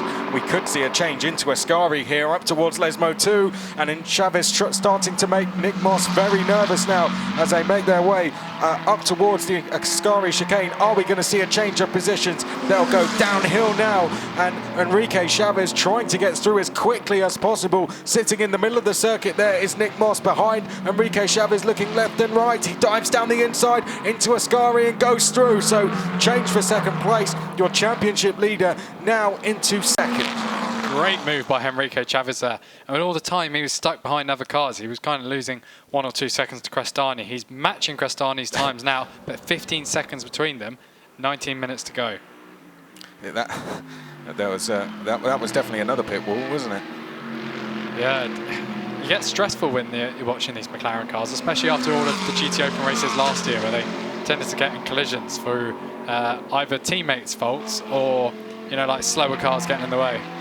Well, they had a great Sunday here last year. Now, car 44 has been given a 5 seconds time penalty to be added to race time, so wasn't in the pit lane long enough. This is a replay of the move. We'll talk about that in just a second. Sold the dummy, goes down the inside, classic move. That's the kind of stuff you learn in karting. That down the inside, took a bit of curve with it as well, and Enrique Chavez goes through. So your championship leaders, if they stay where they are in terms of their championship rivals, Louis Pret and Abril, they will extend their gap at the front. I'm not sure if you can trail brake in these cars, but it did look like he dabbed the brake, made Nick Moss think, oh, he's already starting braking, and then come off the brake and actually got ahead, was on the inside line in the corner, braked properly and got ahead there. It's a very clever move by Enrique Chavez. Yeah, we saw the Teo Martin Motorsport team there, just watching on. They're going to be looking now at the gap. I think it's going to be too much now. Car 72 has been given a 1 second time penalty to be added to the race, and I think that was the reaction we saw with one of the team members shaking their head. They were not in the pit stop long enough either, so they did not serve their full handicap. Which means they now have a 4.6 second gap to over their teammate Brendan Irebe in 4th place. Now we've seen them get very dicey in races several times this year, but it does actually look like the Nick Moss car is kind of half a second quicker than Brendan Irebe. So I don't think that gap will get any closer now that that the Henrique Chavez car has got through. Yeah, I mean, a 1 second time penalty is not the end of the world, is it? But a couple of penalties were awarded. The other one was it to Florian Scholz, Florian Scholz, 5 second penalty. Now that doesn't drop him any positions, but, well, it makes any chances of getting past Alexei Nezov pretty difficult. And your battle for the AM Championship lead, there is only just, as I bend down to pick up a piece of paper that I dropped with the AM Championship on it, 4 points. So it's going to be 2 going into tomorrow. And I do believe they do still award full points even when you only have 2 entrants in class. You do still get the full points of 1st and 2nd place. So it'll be 2 points. It's going to be very close, isn't it? Let's ride on board then. This Fabrizio Crestani looking to get this win for Team Lazarus on home soil. The first win of the season as well. The first podium of the season. And perhaps the first win for the manufacturer in this championship as well. Taking all the curb there through the left of Ascari. Now hang over to the right of the circuit for powering all the way through the second part and onto the straight now, making our way down to the Parabolica. Fantastic pictures coming to you there from Fabrizio Crestani as he makes his way now down towards Parabolica. You can see the front of the car really dipping down there, under braking through Parabolica now. And so far, so good for Team Lazarus. And I honestly have my fingers quite literally crossed for them, because they deserve a little bit of good luck, because I'd say good luck, they've done this all on their own, but they just deserve some things to go their way for once, because everything has gone against them all season. And this would mean a huge amount to them if they could do this and do it on home soil. And one of their main title rivals is Louis Pret, Vincent Abreu Ferrari, currently in 5th place, but we're seeing it on screen, chasing down Brendan Irebe in 4th. There was half a second gap between them last time round. I imagine that'll be a lot closer this time. Roughly still half a second. Can he get any closer on the brakes to turn 1? They've just gone past our commentary position, which you might be able to see on screen. I don't think you can. We're quite far out away from the track. And the Ferrari lines him up, but stays behind. He doesn't want to lose too much time here, because I think the Ferraris do have the pace to challenge Nick Moss for 3rd place. Well, look who that is. We've got Charlie Eastwood now. He's not far away from this lot, is he? At all, he is. You can see, if you look at the gaps to the left of your screen, next to the names, that basically shows the gaps to the driver ahead. And Eastwood, I wouldn't like to try and work it out, but the gap to 4th place is, I'd say, about 3 seconds. That's 3rd place at the head of that's 4th place, sorry, at the head of your screen. You can see them all queuing up behind. So we've got Irebe who runs wide, and here comes Louis Pret. He's going to dive down the inside in that Ferrari into Lesbo too. Oh, be careful, guys. And just about hanging on round the outside, Brendan Irebe. Well, that was close. And I think the 2 cars behind are definitely in slipstream range now. Yes. So we have probably got a 4-car battle for 4th place right now, which literally 2 laps ago, there was probably around 6 seconds covering these cars. So potentially a mistake from Irebe has brought Pret and the cars behind back into contention. Yeah, the 3rd in queue is the 3rd Teo Martin Motorsport entry for this weekend, with Barbaric in it. He's now handed over to Christian Hahn, who we all know. And Christian Hahn, look at them all queuing up, 1, 2, 3, 4, all in a line as they go down towards Parabolica. Louis Pret trying to get down the inside into Parabolica. Can't quite get through. Christian Hahn is now trying to get the switch back. We've got Charlie Eastwood, Le Mans winner behind that, and going through. Christian Hahn, he takes that place away from Louis Pret. So a change for 4th, but we could be 2 by 2 here as they make their way down to the 1st corner. We've got the winning Le Mans car at the back of it. 3 wide, they're now going to be down to the 1st chicane. Brendan Irebe is going to be scared at the front, isn't he? He's going to be like, how am I going to hold all of these off? He locks the brakes, and in the red TF Sport car, that is Charlie Eastwood making 2 places down the start-finish straight, and Charlie Eastwood goes from 7th to 5th and dropping all the way to the back of the queue, Louis Pret. Wow, fantastic racing. Brendan Irebe there. He's going to be looking in his mirrors. What am I going to do with this lot? And As they go down to the second chicane now, Brendan Irie once again trying to hold on, and he has now got Eastwood behind him. The way the car jolted out of the first corner, I think Brendan Irie's got a right rear flat spot as the TF Sport Aston Martin goes the inside, and Lesmo 1 takes 4th place already. He started this lap back down in 7th, so great job there. I don't think the McLaren will be able to make a move at Lesmo 2, but he's already lining up, going alongside already. I think there definitely is a problem or a flat spot for the Irie car. Alongside on the run down to Ascari as he goes the dip down the hill. Is the Ferrari going to try to make it free wide? Lovely shot the leaves there. And Brendan Irie does have the inside line, but no, he's already cut behind, so that's another change position. Hahn is kind of back up into 5th because he was briefly 5th for about a second exiting Parabolica. So Eastwood's already got a gap ahead, then it's Hahn, then it's Irie, and Louis Brett is all over the back of Irie again. Second lap in a row, going to try the same thing, possibly look down the inside of Parabolica. Well, Louis Brett is going to be thinking, get out of the way. He's been staring at the back of Brendan Irie for far too long now, and Brendan Irie has done a fantastic job at defending, but I think, as Elliot correctly says, I think carrying a flat spot after, unsurprisingly really, locking the brakes, you know, when you've got 3 cars all queued up behind you, all side by side, you're going to be looking behind rather than ahead. And I think we're about to see a dive down the inside from the man at the back of this queue, Louis Brett, but can't quite do it. And look at the difference it's made from Eastwood there. He was in the right place at the right time, took advantage. He's now in 4th with a 1.6 second gap over Christian Hahn. Yeah, and the third tow Martin McLaren, which you might see at the back of picture, currently driven by Alan Codell, was setting personal bests, has made another 2 seconds on these cars, so now only 4.4 behind. And Henrique Chavez in 2nd place is dropping time, and in 5th of Fabrizio Crestani, now 23 seconds behind. Nick Moss is closing back in for the battle for 2nd place. Yes, that one's interesting, isn't it? Nick Moss closing in. This is the AF Corsa, guys. A little bit... I don't think they're going to be too pleased with what they're seeing, because they've gone from having a chance to go off and try and challenge for a podium to being at the back. And look, Louis Brett's now going to look to the outside here. He's going to be side by side with Brendan Irie. Down towards Ascari we go. Oh, leave him enough room, Brendan. Just about leaves enough room. There's Louis Brett now. He's going to be on the outside. This will be a brave move if he tries it into Ascari. Doesn't quite do it in the end. And Irie still defending. He's doing a brilliant job, isn't he? Here's Brendan Irie, the American, out of Ascari, now down towards Parabolica. And once again, we see Louis Brett trying to look to the outside, looking left, looking right, and he might just find a gap on the inside here, but it looks like the McLaren has the legs over the Ferrari down towards Parabolica. And that, as you said, Elliot, we would have saw in the top of picture, Alan Coder closing in, but let's come back to that, because it looks like Brett has got the run on the exit of Parabolica. Is he finally going to make this move? He's going to be completely side by side down towards turn number 1, but once again, the McLaren just about has the legs, and down towards the first chicane, he still holds the position. Yeah, the McLaren, oh, wow, another flat spot for Brendan Irie, that, I think on the rear left as well as the rear right there. I was going to say the McLaren is really strong on the exit Parabolica. We see it every lap as Louis Brett Ferrari gets loose. Talking of the Ferrari, Stefan Ortelli down in 12th place. He still hasn't got past Florian Scholz for 11th. He started off around 15 seconds behind.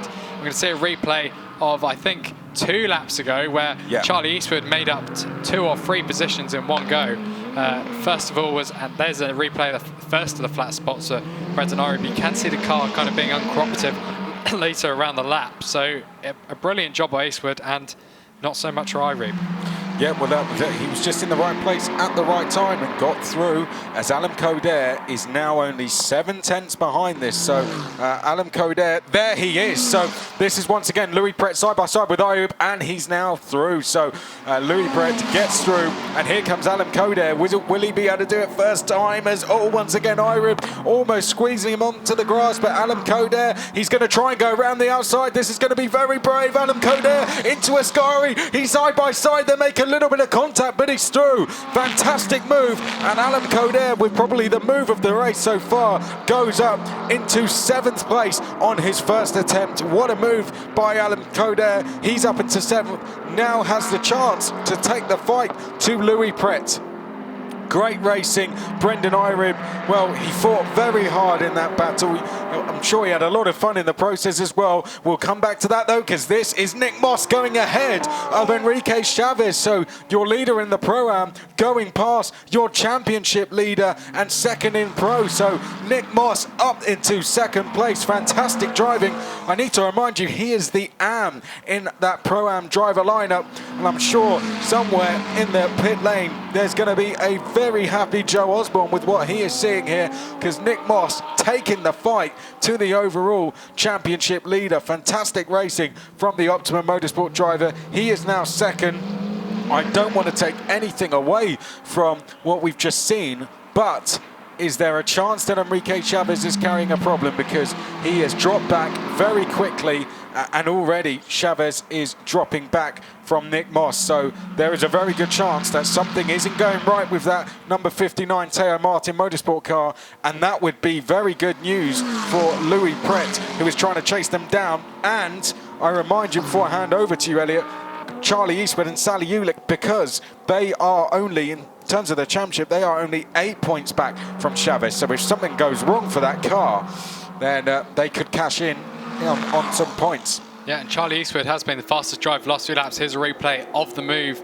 Nick Moss overtaking Enrique Chavez. So Chavez was dropping around 2 seconds per lap to Crestani, starting around 3 or 4 laps ago. So that was around maybe 8 minutes after, well, eight minutes after he took over the car, possibly he started dropping time, and then it's got worse. Previously, Chavez had been doing a great job. Here's a view of our leader, who's just lapped Aldo Festante, the GT Cup Open Europe race leader, for a 3rd time, I believe.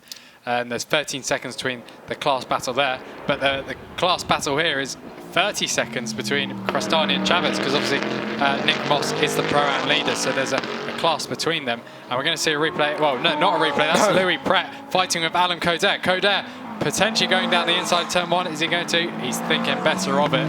Wants to avoid kind of flat spotting of Brendan Irib, who's dropped 3 seconds to these two already. Now, Charlie Eastwood so far doing a brilliant job. He is closing in on the battle for second place, or what was the battle for second place. And in terms of your championship fight, he would be at the head of the top 3 if he gets past Enrique Chavez. And this is that battle. So this is Chavez leading Eastwood, but for how long?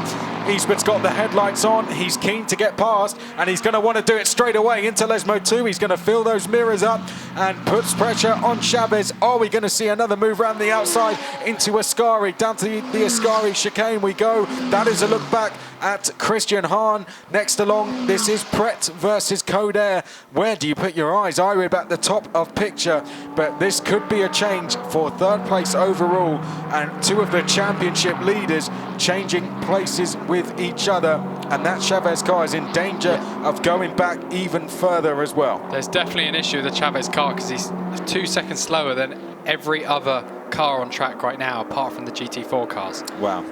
Yeah, and that's Nick Moss at the ahead of that, trying to get put a lap on one of the what might have been one of the GT Cup Open Europe cars. Is Daniel Diaz Varela, who's 13 seconds behind Aldo Vestante. Here we go, though. This could be the moment that we may see a change for 3rd place. Charlie Eastwood's is trying to get a toe. No, he's not going to be close enough, so it's going to stay as it is.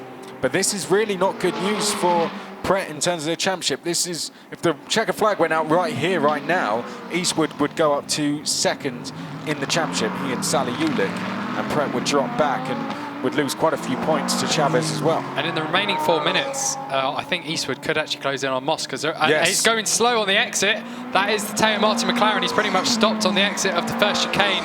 I think that's Enrique Chavez car. We're going to have to wait to see the splits. That's him there, isn't it? So that was potentially someone else, but that's Chavez there.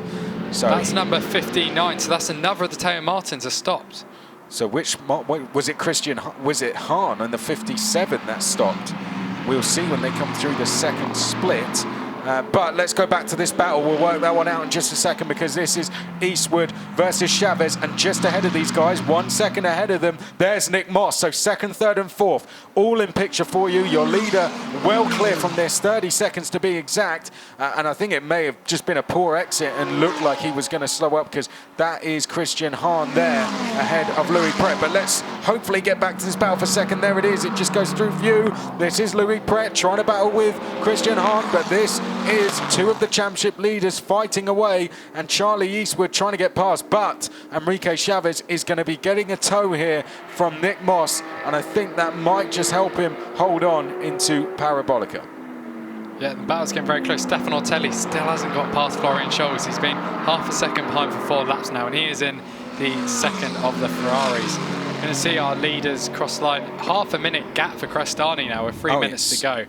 He's got this race wound up already. 8 tenths between Moss and Chavez. Another 3 tenths between Chavez and Eastwood, which we're seeing right now. And now 8 seconds back to Hahn. So that's opened up massive amounts. I think there was a problem. Yeah, I think you're right, because Pret's all over him once again, and so's Coder. So there's a 3-way battle here, and there's a 3-way battle behind.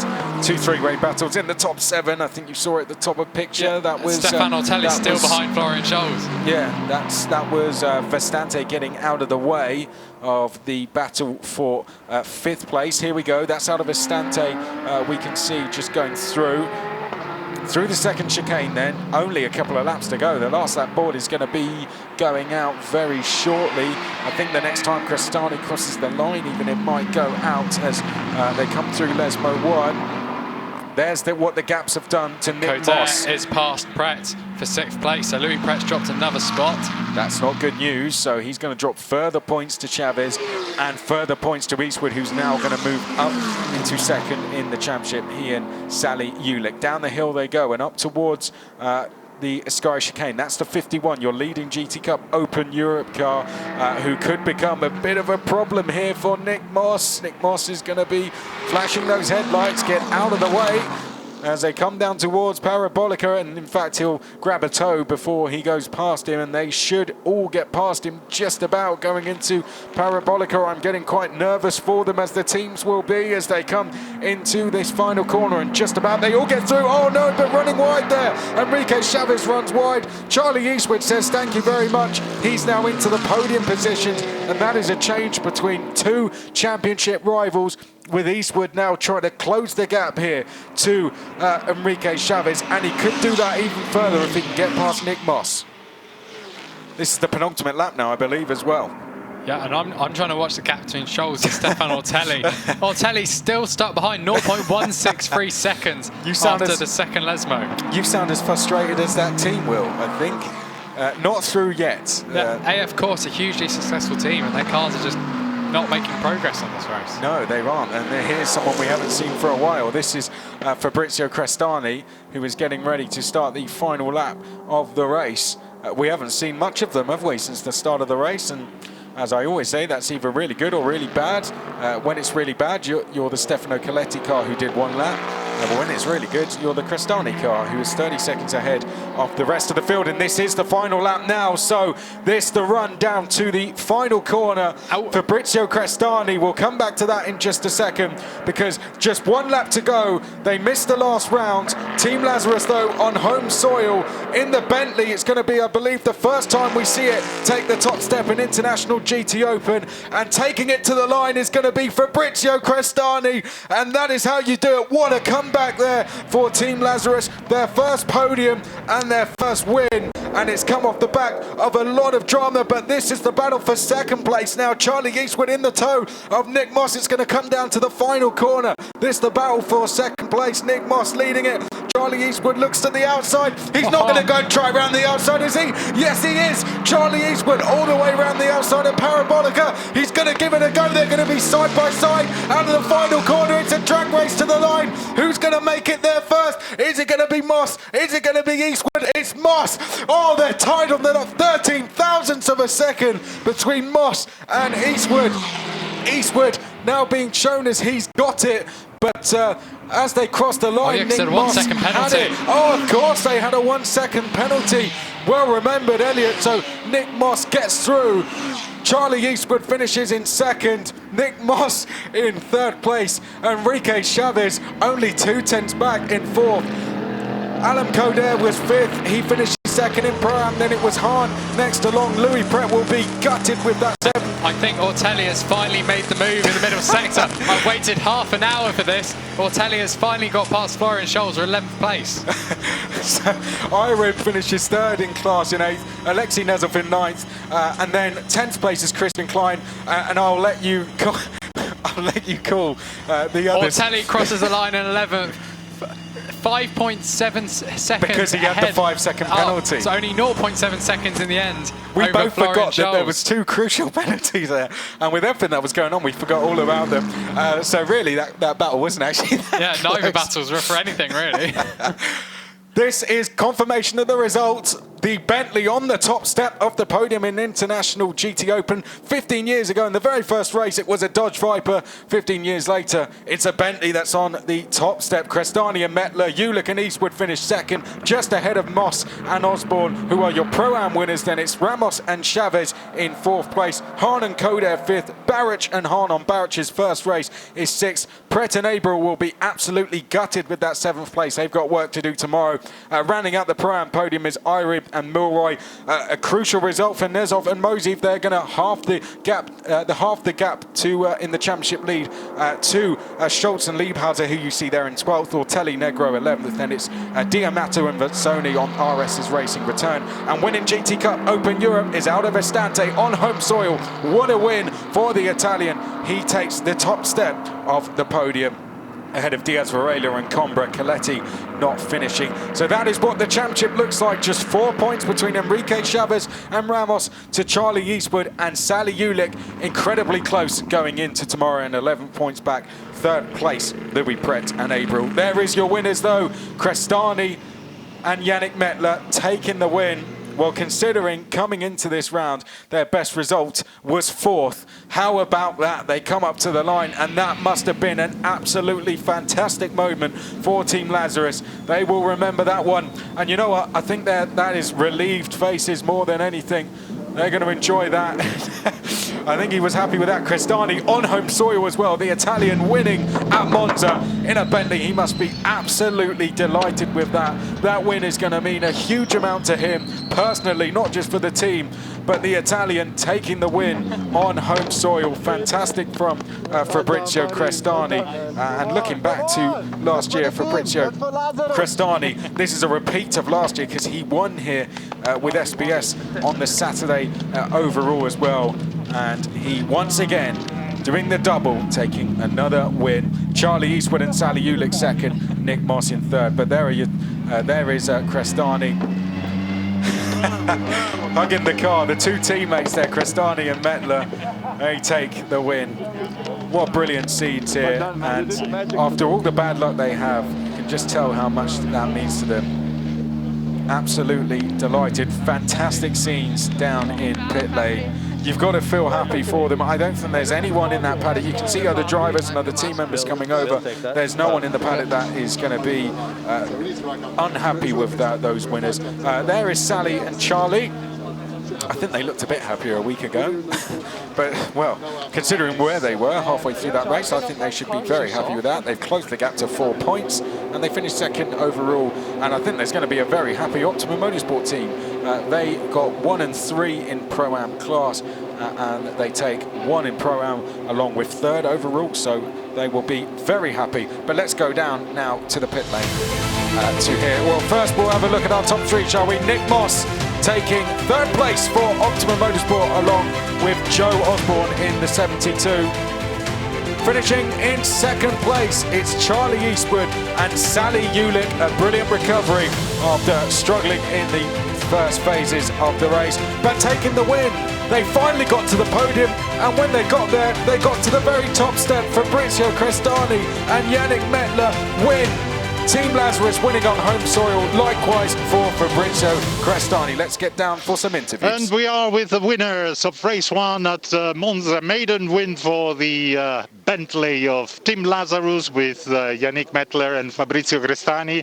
Yannick Mettler, you did pole this morning, so thinking about that? Yeah, for sure. That was the goal, to pull away and to pull a gap and then bring it home. It's always the best case scenario. Got a little hit at the start into turn one, but other than that, all smooth. And Fabri brought it home. Yeah. Great day for the team and for everybody, for us. And Fabrizio, to win here at Monza, of course, it's the best place. Yeah, it's a feeling I cannot describe, and also for the team, you know.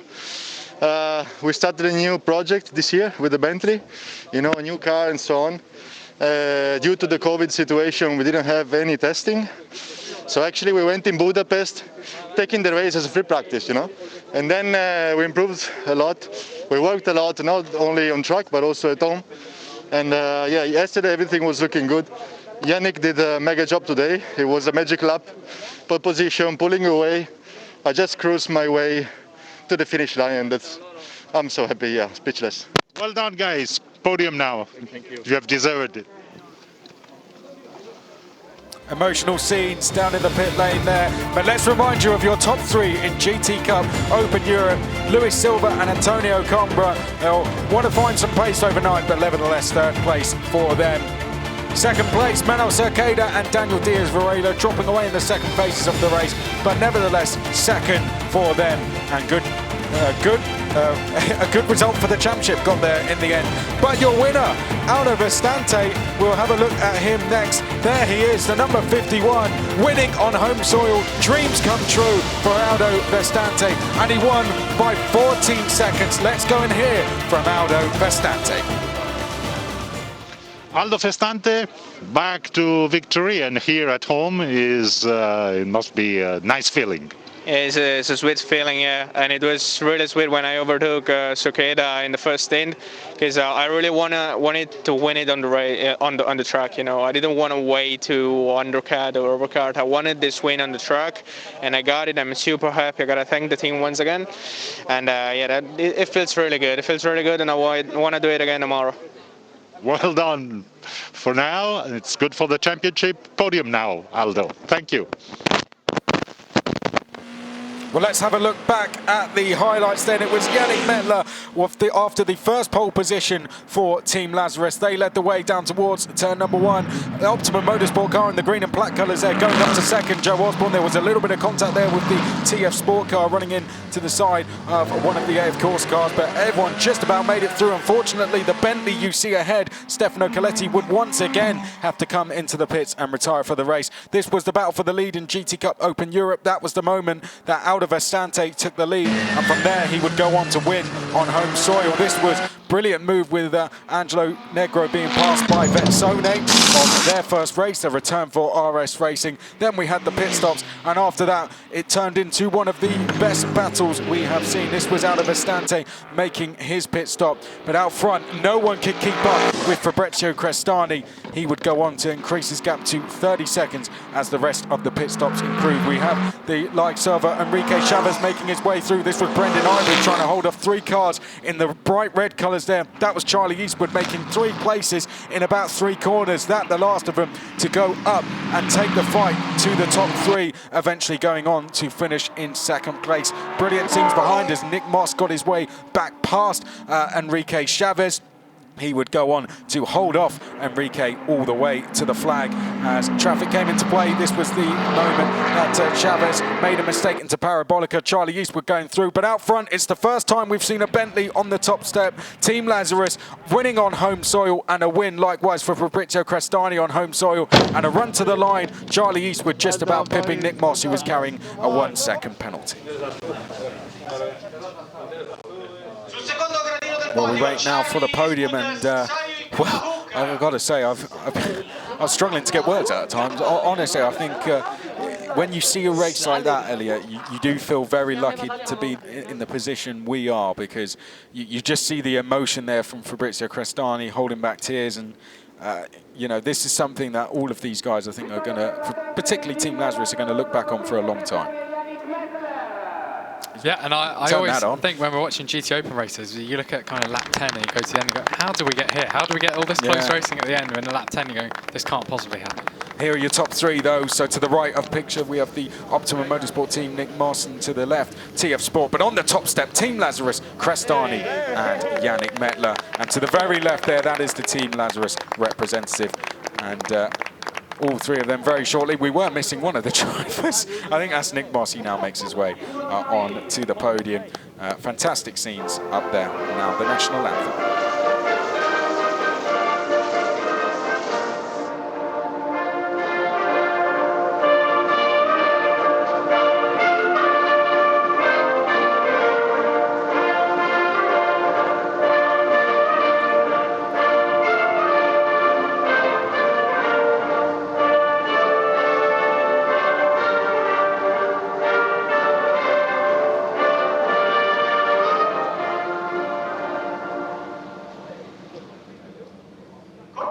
I don't think there's anything better than that if you're Fabrizio Crestani in particular and Team Lazarus, but Yannick Mettler likewise. What a brilliant performance from him. The Italian national anthem playing on the top step. Trophies now aloft. Fantastic race. That, I'd say that for me, it's got to be the race of the season so far. That was really, really entertaining all the way to the end. And the stories that emerged for it, I think, makes it the race of the season. That move as well from Charlie Eastwood round the outside. I mean, in the end, it was only 13 thousandths. Nick Moss did just about hold on, and he'll be looking back at that penalty that they picked up. And it was that in the end made the difference. There you can see the Optimum Motorsport team, and they will stay there. Not those guys. Well, in fact, they will stay there because they've got two cars coming on to the Pro-Am podium as well. Here's a look back at your top three in Pro-Am. It was the Brendan Irib and Ollie Milroy car that finished third in class. They'll be slightly disappointed to have dropped back towards the end, but overall a good performance. Likewise from Alam Koder and Christian Hahn. They take second in class and put on a fantastic display. But so did your race winners. Here they are. It is Nick Moss and Joe Osborne who take the overall win in Pro-Am and third overall. Fantastic performance from the pair. We'll now get them on to the podium. Starting with third in class, this is the Brendan Irib Ollie Milroy car. Makes his way out. Second in class, Christian Hahn and Alan Koder. They now come out onto the podium. Very happy overall. But taking the win, here they come once again onto the podium for the second time. Nick Moss and Joe Osborne, winners in Pro-Am. And the trophies up, all very happy and brilliant stuff. I mean, to get a top three overall, it's not the first time that they've done it, but a great race all the way to the end, you know, to battle with the likes of Eastwood and Chavez and all the way to the flag. That's very impressive from Nick Moss, isn't it? Yeah, and when you compare it to kind of the fates of the ITALIA car, for example, which is, you know, over a minute back, it shows how impressive that Pro-Am lineup is, those two Optimum drivers at McLaren. Well, they would have closed the gap in the championship. That's a big result in the championship if you're that number 72 car. He'll take 10 points, Nick Moss, and the Christian Clean car will take, in terms of class 4. So we did work it out already, but the gap comes down to 7 points in Pro-Am. It's all to play for now. When you come into this round, you thought, ooh, 13 points back, that's going to be hard work for Nick Moss, but he has closed that gap down now. Pretty much halved it. As we'll now get our AM drivers out onto the podium.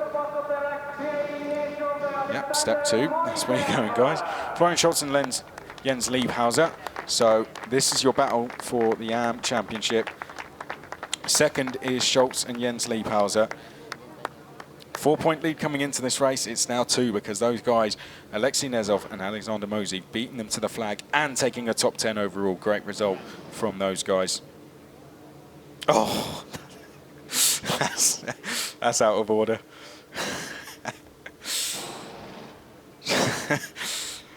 Trophies aloft then. You didn't see that? Alexei Nazov and Alexander Mosey, well done to those guys. We will say well done to those guys, and we look forward to seeing them back out tomorrow. But of course, we did also have GT Cup Open out on track, and we'll get those guys onto the podium next.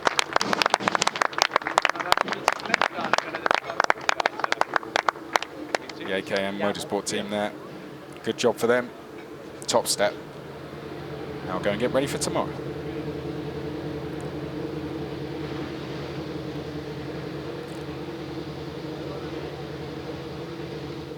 So top three then. This is your top three in GT Cup Open Europe. Luis Silva and Antonio Combra finishing third place in that silver Mercedes, the number 60. Good points on the board for them. Likewise for Daniel Diaz-Varela and Manuel Cerqueda. They'll just want to take the fight more to the race winner because they did qualify pole, so I think they'll be slightly disappointed to have finished 14 seconds back. So they'll be doing work overnight. And the driver they're trying to catch is this one here, out of Estante, winning on home soil. And this about to be something I'm sure he's dreamed about. He's going to walk on to the podium here at Monza for what I believe is the first time as well. Great stuff from out of Estante. There's the Ombra racing team. His team. Out of Estante. When you listen to his interviews, you can always tell that very nice guy. Always remembers to thank his team. That is sometimes one of the first things that he does as well. He, I think, appreciates the efforts that the team put in for him. And out of Estante, in the end, 14 seconds ahead. It was a good result from him. But we wait to see what he can do tomorrow, because of course tomorrow we go and do it all again. After the racing we've had today, really looking forward to seeing us do it all again tomorrow. Okay. Going to be another brilliant day of racing. I'm sure they can see the cars. That's Brendan, the number 7 of Brendan Irie. But just to remind you of the times we'll be on track tomorrow. International GT Open qualifying will be at 9:35 local time. In terms of the race, it'll be at 2 o'clock. But we are not done for today. We have Euro Formula Open coming up next. So don't go anywhere, because in half an hour's time, we'll have the first of 3 races this weekend for Euro Formula. But here they come. This is third place. Antonio Combra and Luis Silva onto the podium. Second place, Daniel Diaz-Varela and Manuel Cerqueda. But here we go. Let's get ready to welcome out onto the podium on home soil. Here he comes, out of Estante, taking the win. And that is lead in the championship. So that is racing complete. Make sure you're back with us tomorrow. That was probably the race of the season, and I can promise you we're going to have more of the same tomorrow. So we look forward to seeing you 9:35 local time for qualifying 2.